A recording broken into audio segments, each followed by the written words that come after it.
morning, everybody. Great to see you all at the end of this fantastic 3 days. And what a pleasure it is for me to be on a stage with these three very esteemed gentlemen. I'm Dave Karger. I'm a host on Turner Classic Movies. Scott McGee, next to me, is my Turner Classic Movies colleague, Senior Director of Original Programming. He's the one who produces a lot of the cool stuff that you see in between the movies. He also programs our TCM Cruise and TCM Classic Film Festival. Very happy to be here with Albert Berger, Oscar-nominated producer of films like Nebraska, Little Miss Sunshine, Cold Mountain, Election, Little Children. I mean, it goes on and on. Okay. And very happy to be here with Peter Bart, a very familiar face to those of you who attend this festival. Past studio executive, journalist, television host, and bon vivant. So, unless you're living under a rock, you know the Oscar nominations came out about 10 days ago. And there's nothing I love talking about more than Oscars. I just wrote a book about the Oscars. It's even right there on the wall. It's called 50 Oscar Nights. And my book, it has new interviews with 50 Academy Award winners talking about the day that they won. But we're going to talk about this year's nominees because it's been newsworthy. And it's always so hilarious to me when these nominations come out, particularly in the social media age, because it's like clockwork. The nominations come out, there's elation, and then like people realize who wasn't nominated, and it's this whole backlash, and then there's backlash to the backlash, and then there's backlash to the backlash to the backlash, which is the point that I think we're at right now. So let's look at the 10 films that were nominated for Best Picture. We have a graphic so you can all look at them. And it was kind of an interesting list because it was this combination of the big Barbenheimer blockbusters, but then also, you know, some of these smaller films like Anatomy of a Fall or American Fiction, and then some, you know, foreign language ones. There, the one that's on the screen, our screen now is that. That's it. Yeah, so here we go. So I don't know, I mean, I don't feel like there was a huge shock in this 10. Scott, I mean, when you saw this 10, what went through your mind? It was a couple weeks earlier, the Producers Guild nominees had come out, and it was these same 10. Well, I'll say that for my part, I'm just thankful that we have room for 10 nominees. You know, for many, many years, we were relegated to 5, which was not the standard, as Dave writes in his book. We used to have more than 5 nominees when the Academy Awards first started. So this is able to reflect such a wide diversity and variance of the kind of films that we honor and that we hold as creative, as the creative zenith of what we can do. There wasn't really any surprises for me in the choices, but there's certainly room for debate on which one should win. My only sadness, there's a great movie that came out near the end of the year called All of Us Strangers, a British drama that I thought was great. I was hoping that would have made it in there, and some people I think were surprised that The Color Purple didn't get in. But other than that, I feel like pretty standard. Albert, what was your reaction to these 10? Well, I really agree with you. All of Us Strangers was, I thought, an amazing movie. And, you know, in fact, there's a certain strategy when you're in the Academy of how you vote for these things because, you know, I knew All of Us Strangers was going to be very difficult, close call. And so that was, you know, if not number one, you kind of, it's a preferential balloting, which you'll have to explain if you even can. But you vote for the ones that you really love that you're worried aren't going to make the list. And that was absolutely one of mine. Although I kind of felt it wouldn't make the list. I thought it was great, though. Yeah, so just real quick, the way it works for the voters is that in each category, they rank their choices, their top choice, number 1, 2, 3, 4, 5. And each Academy member's ballot gets counted only one time for each category. So let's say Albert voted for All of Us Strangers for his number 1 choice. Well, everybody's number 1 choice is counted. They determine which movies have enough votes, it's like 10% of the votes, at number 1 to automatically make the list. So Oppenheimer and Barbie and all those movies got in. But let's say that was your number 1 choice. If it was, All of Us Strangers didn't have enough number 1 votes. So then Albert's ballot goes back into the pile, and now they take it out again, and they look at his number 2 choice. And what was his number 2 choice? Well, maybe it was the zone of interest. And then at the once they finish tallying all the number 2s, the zone of interest might then have gotten enough votes to make it in. So Albert's ballot is now done and dusted for that year in that category, if that makes any sense. And So, just to say something about my taste, I think I got to number 5 before my vote counted. wow. So, you know. And I'm sure that happens a lot. Peter, are you a purist in the meaning of you think there should be 5, or are you okay with 10 Best Picture nominees? Well, I think the way the whole season unfolds now is disappointing in some ways to someone like I've been voting as an Academy member for more than 50 years. But at this moment in time, over the years, when the nominees were announced, it would be the beginning of combat, because there'd be name calling, there'd be furious debate among people, and you had people like, remember Harvey Weinstein, who would be the center of a furious argument that people would claim that he was circulating nasty information about a rival picture. So there was a certain excitement around this time in years past that's missing now. I mean, I think I find myself leaning towards, and as an Academy voter, Albert, we're not allowed to say who we're going to vote for, but I find instinctively I'm leaning toward voting for Barbie because that's getting the most criticism now. The ammo is all going at Greta Gerwig. Why? I mean, she went out and made a bizarre movie and spent a couple of $100 million making it. And I think it's a brilliant act of defiance. But in years past, you know, there would be a storm about this. Now, there are no Harvey-like voices. So there's an unfortunate calm that descends on the environment. Well, and I think one of the famous stories, and whether it's apocryphal or not, it's the story that goes around, was the very famous year of Shakespeare in Love versus Saving Private Ryan.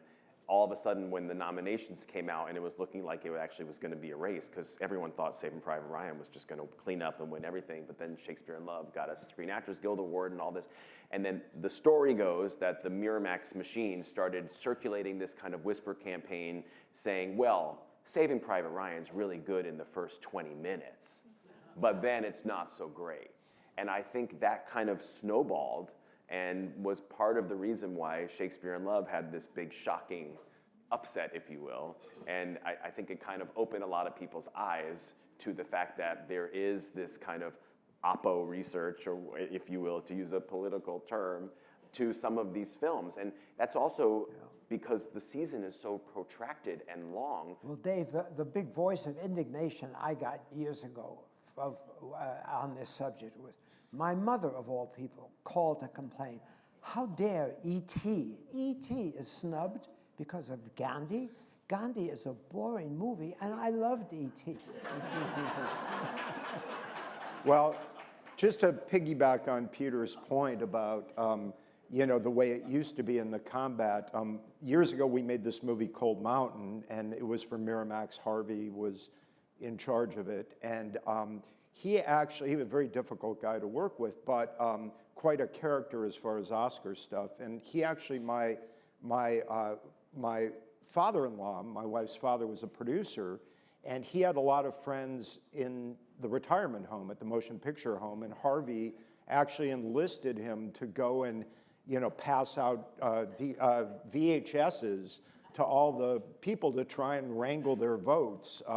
And he never did it, but he told him he did it, and Harvey was very proud of himself and went around and told everybody how he got, you know, an inside track on all these captive voters. If he had only actually done it, Albert, yeah, we Cold Mountain would have won. We could have gotten nominated, maybe. Well, I mean, obviously, and this is going to kind of bring us to the. Well, first of all, before I talk more about Barbie, I do want to ask, like, what's the oppo on Oppenheimer? Like, if Oppenheimer is the presumptive favorite to win because it got 13 nominations, more than any other movie, it's Christopher Nolan's, you know, masterpiece. It did really well. What's the possible backlash on Oppenheimer? You kind of touched on it in your deadline column yesterday, Peter, that they didn't focus on the right person. Well, within the scientific community, there's a whole group of people who respect a professor at Berkeley, the chairman of the Department of Physics at Berkeley, named Ernest Lawrence. And Ernest Lawrence, to many people, and an excellent book about Lawrence was written by Michael Helsick of the LA Times. And the argument was that it was Lawrence really who was the innovator. And he had one trait that Oppenheimer didn't have. Lawrence's lectures were brilliant to his students. Oppenheimer was deliberately obscure. So nobody would leave an Oppenheimer lecture understanding what the hell he said. Now, to a degree, we get that in the movie because it's hard to understand Oppenheimer. And that sort of caused a wave of people, and a few called me saying, wait a minute, why wasn't this movie about Ernest Lawrence? Well, the title. The title, Lawrence. Yeah. A better title. Ernest Lawrence. Ernest. Well, okay, so let's move on to the best director, and we can put the best director nominees up. And it was a very interesting kind of eye-opening list for a lot of people because alongside Christopher Nolan and Martin Scorsese and Yorgos Lanthimos That's actors. Oh, yeah. It's right if you look on the wall. Just crane your neck over to the wall. It's the wrong list up there, but I promise it's the right list if you look behind you, which is, oh yes, okay, there you go. So here you have Jonathan Glazer from The Zone of Interest, and then Justine Triet from, for my money, the best of the bunch, Anatomy of a Fall, a movie that I absolutely love. But of course, this brings us to the news of the week, which is that, as you alluded to, there's no Greta Gerwig. And obviously there's several things at play here. I think if you look at these 5 movies, they're heavier than Barbie. Only one of these 5 is from the United States, and the director's branch is known to be more international. So with 2020 hindsight, of course, we can say, well, of course Greta Gerwig didn't make it for all of these reasons. But it's led to all of this discourse. And at first it was the outrage that she wasn't there, but then there was this New York Times article that basically said, yeah, she's not there and she shouldn't have been, and here's all the reasons why, which is the backlash to the backlash. And now Peter Bart says he's thinking of voting for Barbie. So it's the backlash to the backlash to the backlash. But what's your take on it, Scott? My take on it is dying is easy, comedy is hard. And I think and that's not my quote, I think Mel Brooks said that. I think one of the major reasons why Greta Gerwig was not recognized, nor was Margot Robbie, was because it was largely a comedic film, largely a comedic performance.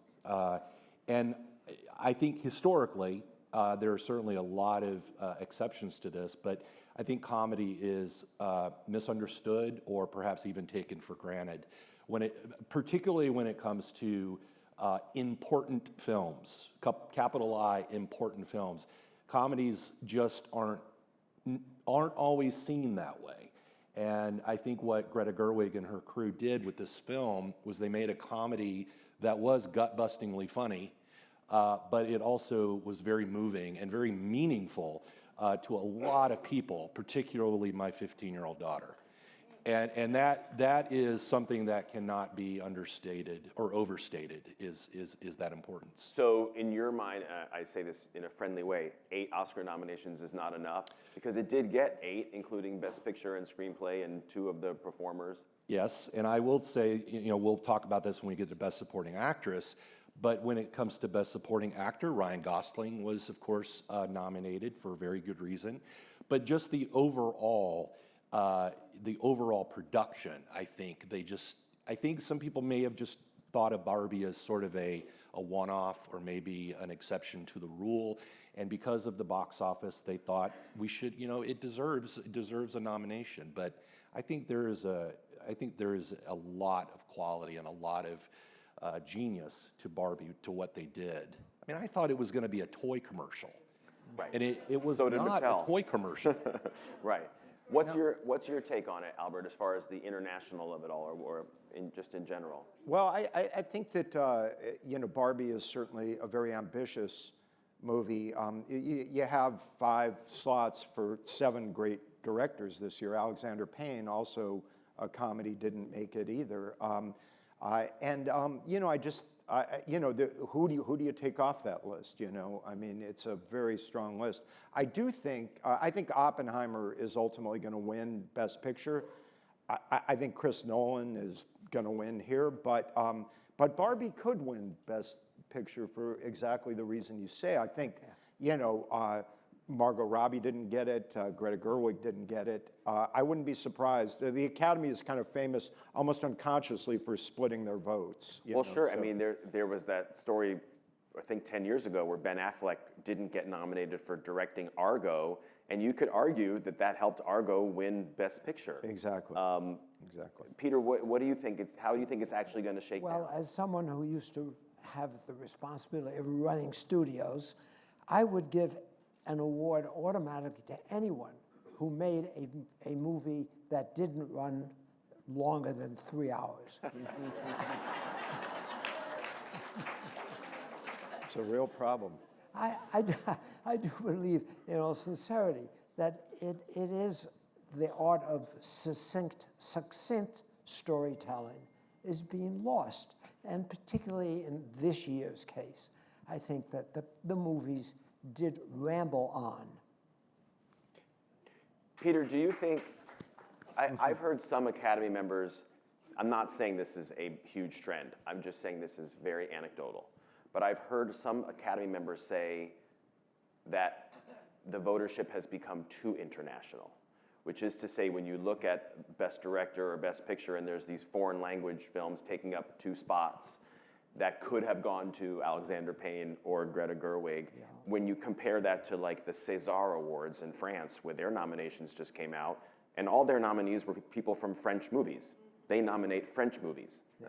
So the argument being, well, the American Academy, the American awards should acknowledge American movies and not take spots away. I think that's an insightful comment, and in 2 ways. Number one, the Academy has, for the last 3 or 4 years, had been on a crusade to increase its international membership, so that most of the Academy now is overseas. Similarly, the Golden Globes has announced its determination to expand itself internationally. So I think at the same time, Netflix is giving us so many foreign-made pictures rather than US films. So I think there's an interesting bias that's taking place where American-made pictures are at something of a disadvantage.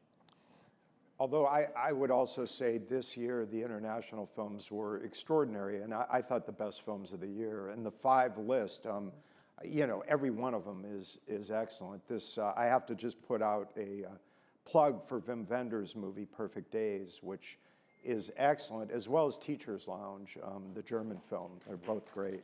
So, but I'm always perplexed when I hear people say, well, how could this movie have gotten a nomination for Best Picture and not for Best Director? Do they think it directed itself? Right. But hello, math.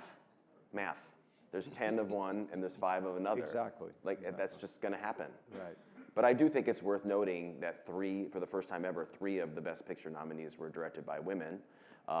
Unfortunately, only one of those women got a Best Director nomination herself, but I still think that's pretty great. Yeah. And it shows that female filmmakers are making a bigger impact commercially and also as far as the Academy is concerned. And to your point about international, Parasite, of course, won a couple years ago, and, you know, bold movie, and, you know, I think it's good what's happened with the Academy. Yeah. All right, let's look at the Best Actress list, because again, the big story, unfortunately, was not who was nominated, but who wasn't, and it was Margot Robbie. And Scott, I agree with your argument about the comedic nature of her role, although I have to say when I was doing my TV rounds, talking about the nominations on a couple talk shows like CNN and Drew Barrymore, I got some pushback on that. And some of the hosts that I was talking to, particularly female hosts, were like, yeah, it's a comedy, but it has so much to say. Well, of course it has so much to say, but I think you can still tell it within the comedy vein and be be proud of it, not back away from it being a comedy. It's almost, those critics who would say that, and perhaps they do have a point, but it's almost like you're discounting comedy as a significant genre of something of importance. And so in order to take it seriously, you have to say, but there was dramatic parts in it too. And just looking at, it's just very rare that especially in a lead role, that you have a broadly comedic performance. Right. And I understand that because, the acting block of the Academy, they value versatility. They value the being able to get a laugh, but also being able to draw a tear. And that's certainly what Margot Robbie did in Barbie. As to why she wasn't nominated, I don't know, but I know her time will come eventually. Sure, and she's been nominated twice before, and she was nominated as a producer of Barbie. My argument on it, I'd be curious to hear, Peter and Albert, what you think. It goes back to the weighted voting, the preferential vote. I think there's a very good chance that Margot Robbie was maybe even on more ballots than Sandra Hüller, but people who put Sandra Hüller from Anatomy of a Fall on their ballots put her number 1 or number 2, whereas I think a lot of people who put Margot Robbie on their ballots probably had her at number 4 or number 5, so they never got to that far down. So I think a lot of people would have wanted, if they could have picked all 5 nominees, to put Margot Robbie in there, but I don't think she had the passionate fan base that put her at the top of the list. Does that hold water to you, Peter? Well, I would give emotionally an award to Carey Mulligan for other reasons. I can't imagine, like, the director pitching her, Bradley Cooper, saying, you are going to play you're going to play the off lead in a movie about a man who doesn't like women. And you are going to play that woman. So you're going to be an underdog. You're always going to be sort of slightly off stage from the start. I thought she did such a brilliant job in such a perverse role. So for all the wrong reasons, she's got my favor. I thought she was amazing in that performance. But I don't give her any shot to win. I think it's Emma Stone is definitely in the lead for Poor Things, and I think if there's anyone that could beat her, maybe it's Lily Gladstone for Killers of the Flower Moon, but she wasn't nominated for a BAFTA, which has a lot of overlap, so I was shocked about that. What's your take on this race? Well, I think Lily Gladstone, I think she's going to win, but Emma Stone is right there, I think. And it's interesting because Emma Stone, her performance is not unlike Margot Robbie's in the sense that it's kind of heightened and there is a comedic element. But, maybe people were more comfortable going with the performance in an art film as opposed to a blockbuster or something. I'm not sure. But, yeah.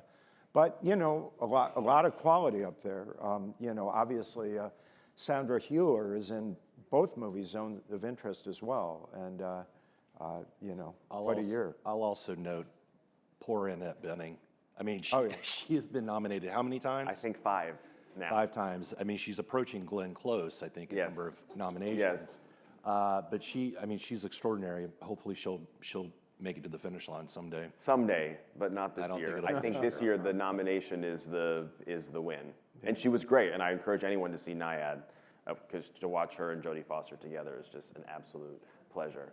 All right, let's move on to the Best Actor race, which is just total powerhouse list, because it's Coleman Domingo for Rustin, Jeffrey Wright for American Fiction, Cillian Murphy for Oppenheimer, of course Paul Giamatti for The Holdovers, and Bradley Cooper for Maestro.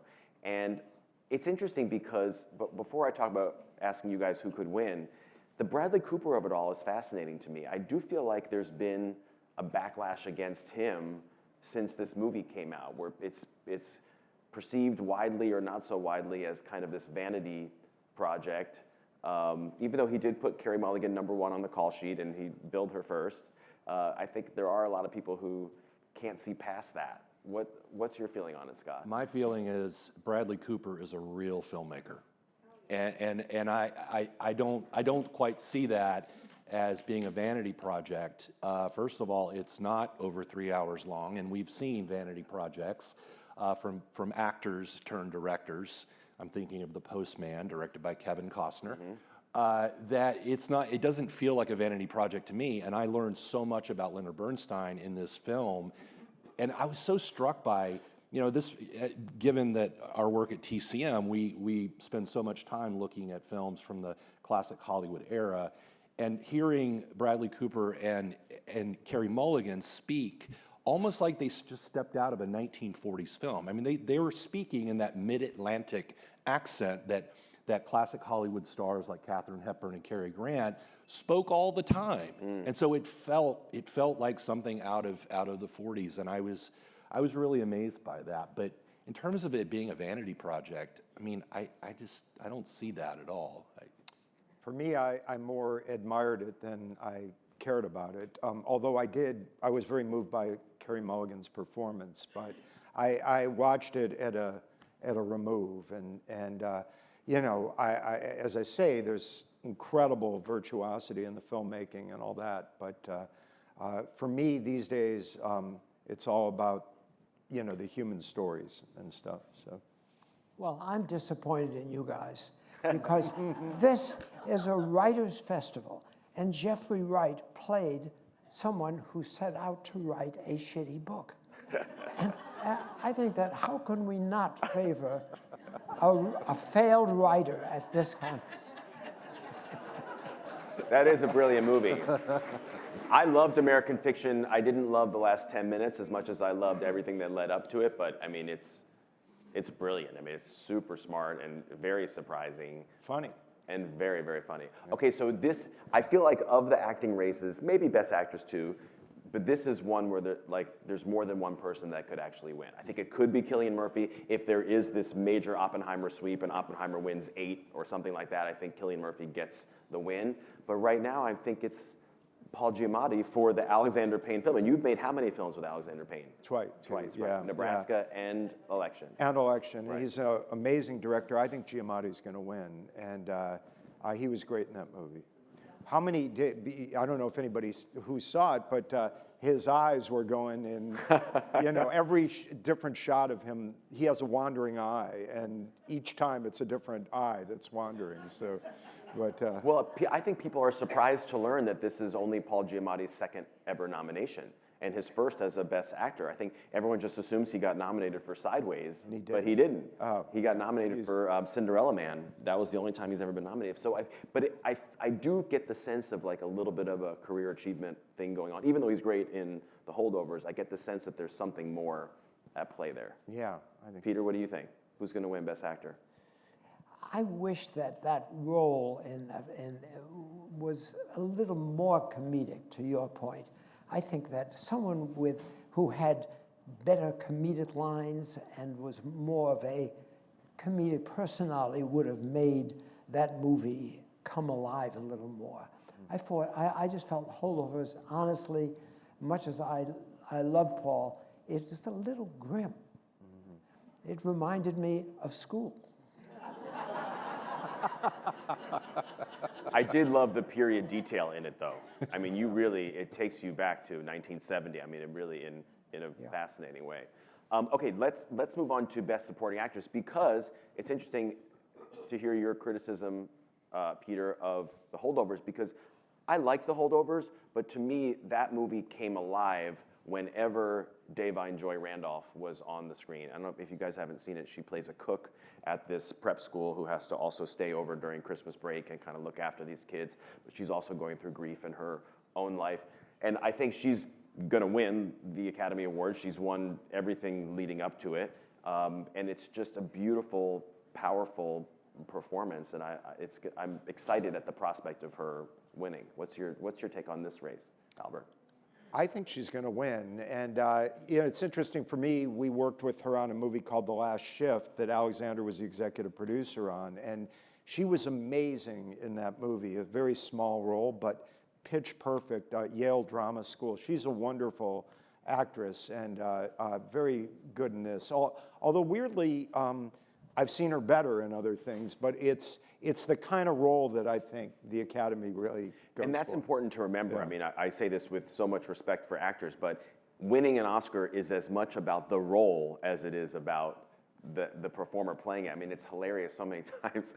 We show a movie on TCM, particularly a movie from like the 40s and 50s, and it's a best supporting actress or actor winner. 90% of the time, it's a character that dies. That's right. Yeah. And it was like back in the day, if you played a character that died, you won an Oscar. It was just kind of the way it was. Yeah. And to a lesser extent, that still kind of happens today. But obviously you're thrilled about the America Ferrera nomination for Barbie, because that strikes me as like one of these Beatrice Straight, for network moments where it's like one big speech that gets you an Oscar nomination. And it could happen. It could happen. I mean, if there was any way to acknowledge Barbie, and you were able to sum it up in just one performance or one contribution, it would probably be hers. I mean, if the best picture doesn't quite come through, or the best adapted screenplay, I think that might be a pretty good shot of her winning.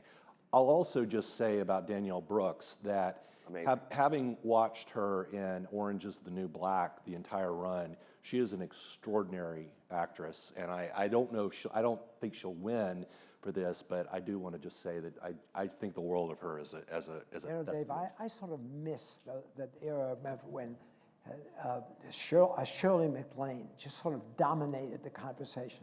I made a picture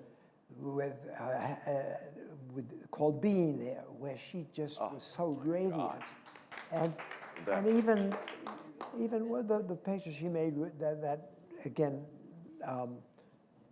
Brooks is making a movie now, and on terms of endearment. Do you remember, again, all you could think about when you discuss categories were the way Shirley just dominated the screen. I sort of missed that presence this year. Yeah, I mean, I will say when I saw The Color Purple, I liked the movie a lot. I wasn't over the top on it, but for me, it was all Danielle Brooks. I mean, I just thought that performance was amazing, to the point where I thought she could be a threat to win the Oscar. But then once the nominations came out and she was the only nominee from the movie, not only just from the cast, but in any category, I thought, oh, no. And it's kind of like when Glenn Close, everyone thought she was going to win a couple of years ago for The Wife.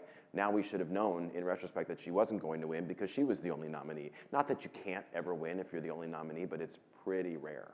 Yeah. So that was a bit of a surprise to me. Yeah. Okay, let's look at the supporting actor contenders. And you've got the two Roberts, Robert Downey Jr. and Robert De Niro. You have Ryan Gosling, along with Sterling K. Brown for American Fiction. And then the question was who was going to be nominated from the movie Poor Things, because Mark Ruffalo had gotten some nominations, Willem Dafoe had gotten some nominations. Were they both going to get in? Was only one going to get in? Well, it turned out to be Poor Things. Albert, what's your take on this list? Well, by the way, when we say who we're guessing, it's not who we want or who we think was the best performance. But, I think it's going to be Downey, but I sure love Gosling. I thought he was great as Ken in Barbie. Totally agree. I mean, I look at Ryan Gosling he is gifted comedically. Yeah. I mean, I don't know if you've ever seen The Nice Guys, which is a film that he made with Russell Crowe just a few years ago, wildly underseen film.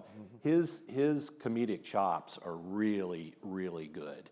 And having him in Barbie, pull off that role the way he did, I think it's richly deserved, but I don't know if he'll win. Yeah.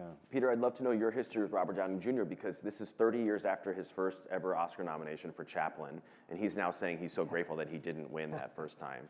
And now I just think it's going to be this wonderful kind of coronation moment where, kind of like Jamie Lee Curtis last year, where it was this great combination of a terrific performer, a terrific role, and it just feels like his time. I sort of miss the explosive Downey, though. I once had him on a TV show, and I told him that as Chaplin, I wish Chaplin had covered not the whole life, but just that troubled younger years, and it would have been a much more riveting movie. And he got really angry with me. And when Downey gets angry, it's really a great performance. That's great. Albert, what do you make of the fact that De Niro got nominated, but Leonardo DiCaprio in the lead actor category did not get nominated for Flower Moon? Well, again, DiCaprio, I felt, chose the wrong role. I think had he played the FBI man rather than that sort of thuggish, uninteresting character that he played, I think the picture would have been so superior. Yeah, I mean, I think he, playing the dope, he was great at it, but I think people maybe so identify him as a movie star that there was some dissonance there or something. I had just finished the book not too long before the movie was released, and I having known that DiCaprio was going to play this role, the entire time I was reading the book, I just could not quite picture him. Really? I mean, that's the natural inclination sometimes for me, is I will place the actor in the book as I'm reading it, but it just never quite gelled for me as I read along. But insofar as De Niro is concerned, I don't know. It feels like almost an obligatory nomination for him, given that he is Robert De Niro. Yeah. Certainly nothing against him or his performance, but I just don't think it's the strongest of these five. Well, and it's also true that just the best supporting actor race this year just didn't have a ton of competition in it. I mean, there's Charles Melton from May December who didn't get a nomination, but there's not this long list like in some years where you can easily come up with a complete alternate five of people who could have been nominated, unlike Best Actor this year, where I do think between Leo and Andrew Scott and all these other people that there were some people who feel like they were left out. I think it's interesting, though, about Robert Downey Jr. I mean, his last Academy Award nomination was for Tropic Thunder for Best Supporting Actor. Yeah. Talk about broadly comedic. Yeah. I think he's got a lock on it this year. I do too. Yeah. But it is true that if you look at some recent acting nominees for true comedies, Melissa McCarthy for Bridesmaids, or even to go back to Marissa Tomei or Kevin Kline, those are supporting. Those in the supporting category. Yeah. And I think Marissa Tomei, the whole kerfluffle about her not being the real winner, I think it was because she was in a comedy. People just couldn't believe it. Right. People think that Marissa Tomei didn't actually win, that Jack Palance read the wrong name off the envelope. Well, as I said in my panel yesterday, after the Moonlight La La Land thing, we now know what happens when the wrong word gets read off the envelope. So Marissa Tomei won. And that's the one upside of that huge snafu, is that we know that Marissa Tomei actually did win. Indeed. With the few minutes that we have left, I do want to talk about the screenplay races because I do think they're kind of interesting. So if you look at the category of original screenplay, something kind of fascinating happened. Let's go to original if you don't mind. I want to do that one first. One thing that happened that's kind of interesting is that because Barbie, which Warner Brothers had been campaigning as an original screenplay all season long, and it was nominated as an original screenplay at other award shows, the Academy said, no, we're calling it an adapted screenplay because of the characters that it's based on. So what happened there is that Barbie was then put in the adapted race, which we'll get to in a second, which opened up a slot, if you will, in the original screenplay race. So obviously The Holdovers was going to get nominated, Maestro was going to get nominated, I would say Past Lives was going to get nominated, and probably Anatomy of a Fall as well. But then you have May December, which is a movie that got no other nominations, and I'm really glad that that screenplay by this wonderful young writer named Sammy Birch, who wrote this movie as a spec script in her apartment closet, just hoping that this might get her work, and then it attracted the attention of Natalie Portman and then Todd Haynes, and now she's an Oscar nominee. I think that's pretty great. But Albert, what's your feeling on, I feel like David Hemmingson, who I don't know much about, who wrote The Holdovers, I think a lot of people think that Alexander Payne wrote it. He didn't. I think this has a good shot of winning. I think it does too, but Anatomy of a Fall, I think, could win as well. The funny thing about the screenplay award, it usually goes to not necessarily something not anything to do with the screenplay, but it's almost like an oddball award. Like I remember Sofia Coppola's movie, Lost in Translation. Lost in Translation, which was almost like a poem. It wasn't even a screenplay, but you want to give it something, and so there could be some good surprises. Particularly more in the adapted screenplay, like Barbie, for instance. Yeah. You wouldn't applaud it for its. Well, we'll get to that. Yeah. I also think of the movie The Pianist that won for Best Screenplay, the Roman Polanski, Adrian Brody film, that hardly had any dialogue in it. Right. I mean, the screenplay was all exposition, not dialogue. But Past Lives, I think, again, since this is a writers' festival, that was a really wonderful piece of writing. And I think what she did was write a novel and then shot it. And I think that if we're going to honor just sort of writing per se, I would certainly give her a bow. I would love it if Celine Song, yeah. And Celine Song, the writer-director of Past Lives, the movie was also nominated for Best Picture, but that's the only 2 nominations it had. It would be so nice if it was able to pull off a win here. But as you alluded to just a second ago, Albert, if you look at the adapted race, that's one of the categories to kind of end where we began. It's one of the categories where the Barbenheimer phenomenon is up against itself. Right. And because of the classification of the Barbie script as adapted by the Academy, now you have Barbie and Oppenheimer up against each other. So let's look at the other adapted nominees. American Fiction, based on a novel. The Zone of Interest, based on a novel. Poor Things, based on a novel. But yeah, you don't think Barbie has this? I think this is. I think Barbie might have it. I think it's you so, know, too. in a weird way, you know, she kind of created or brought to life this, you know, whole thing, and she didn't get nominated, you know, for the other thing, and so this is like going to be some weird form of righting a wrong on the part of some voters or something. Right. I think. I'm not saying it deserves. I don't think Oppenheimer's strongest suit was the screenplay. Right. So American Fiction, you know. Plus, Oppenheimer talked about the wrong physicist. Yes, right, exactly. Exactly. Peter, do you think there's a chance for an upset here? I certainly do, yes. And who knows what. To me, this weird character, McNamara, who wrote Poor Things, deserves some sort of special tribute because he, I don't know if many of you saw The Great on television, and he is a total lunatic writer and a Brit. And I think he deserves some sort of special praise for being outrageous. That's exactly my point. Because he's a lunatic, we're going to vote for him. Exactly.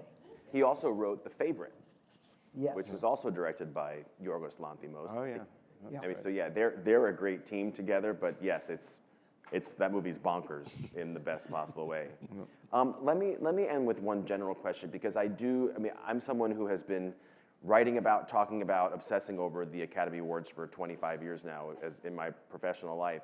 And I've seen a change in what I perceive as the perception of the Oscars. And maybe it's because of some of the crazies that feel the need to comment and say, who cares, on any post that I do about the Oscars on Twitter.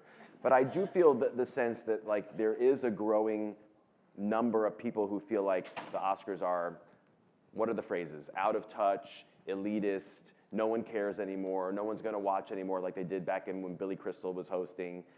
Is there a way out of that, Albert, for the Oscars as a concept, or is this just part of the increased fracturing of the TV audience? Well, the live television award show as a species is dying, and you know, the Academy has gotten itself out of a rut in the sense that now these big and it was because of that extension to 10 movies.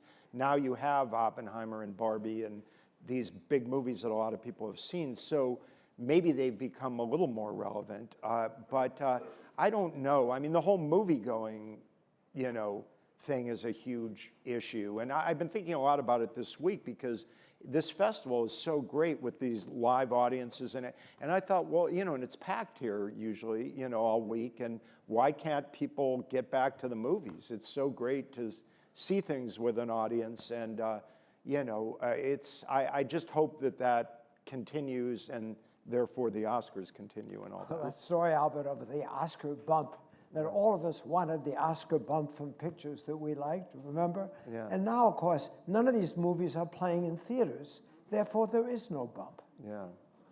I miss a nods to the past of what came before. I mean, I think the Academy Awards really did a disservice when they removed the Governor's Awards, the honorary Academy Awards that people would receive. They removed that from the main ceremony and made its own thing, which has a lot of advantages, I admit, but just being able to remember and recognize the brilliance and why we celebrate movies in the first place by looking at those who created them years ago and created a standard that we're all wanting to live up to. I think it kind of harmed themselves in that. My goal is to get those Governor's Awards, Lifetime Achievement Awards on TCM one of these Yes, days. We're and gonna if make I it can happen. help you. Thank you. By the way, and you guys are doing your part in saving the history. We're of, trying our best, you that's know, for and sure. It's so important. What a pleasure to be here with all of you. Scott McGee, Albert Berger, Peter Bart. Thank you all.